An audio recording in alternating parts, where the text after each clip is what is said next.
জীবনযুদ্ধে লড়াইরত BNP chairperson ও সাবেক প্রধানমন্ত্রী বেগম খালেদা জিয়ার কাছে পুত্রবধূর হয়ে আগমন বাংলাদেশের পরিবারগুলোর চিরায়ত সংগ্রামের এক অনবদ্য দৃশ্য।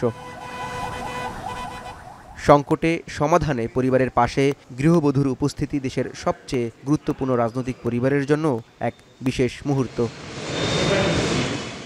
অসুস্থ হয়ে হাসপাতালে ভর্তির পর থেকেই সুদূর লন্ডন থেকে বিএনপির ভারপ্রাপ্ত চেয়ারম্যান তারেক রহমানের সহধর্মিণী ডাক্তার জোবাইদা রহমান বেগম জিয়ার খোঁজ রাখলেও এমন সংকটময় মুহূর্তে পরিবারের পাশে থাকতে বাংলাদেশ বিমানের একটি ফ্লাইটে সকাল 11:15টায় অবতরণ করেন হজরত শাহজালাল আন্তর্জাতিক বিমানবন্দরে।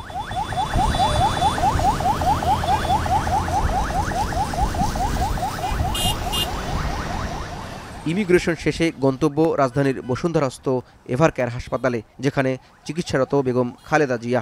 বিএনপি চেয়ারপারসনের নিরাপত্তায় নিয়োজিত সিএসএফ সদস্য, দলীয় নেতাকর্মী ও আইনশৃঙ্খলা বাহিনীর প্রোটোকলে বিমানবন্দর থেকে যাত্রা করেন ডাক্তার জোবাইদা।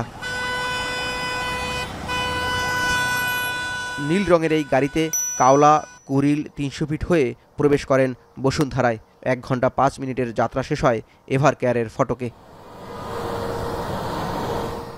এ যাত্রায় ছিল নানা গুঞ্জন। সবকিছু মারিয়ে লন্ডনের হিথ্রো বিমানবন্দর থেকে বৃহস্পতিবার মধ্যরাতে বাংলাদেশের উদ্দেশ্যে ডাক্তার জোবাইদা রহমানের যাত্রা পুনরায় অপেক্ষায়। সাবেক প্রধানমন্ত্রী বেগম খালেদা জিয়াকে নিয়ে আগামী রবিবারে এয়ার অ্যাম্বুলেন্সে লন্ডন যাত্রার। জাওয়াদ মাহমুদ, এখন, ঢাকা। সানবিট সব দিবে সামাল। সানবিট ম্যাজিক প্রেস ডিশওয়াশিং এর মাথা ঘোরানো সলিউশন।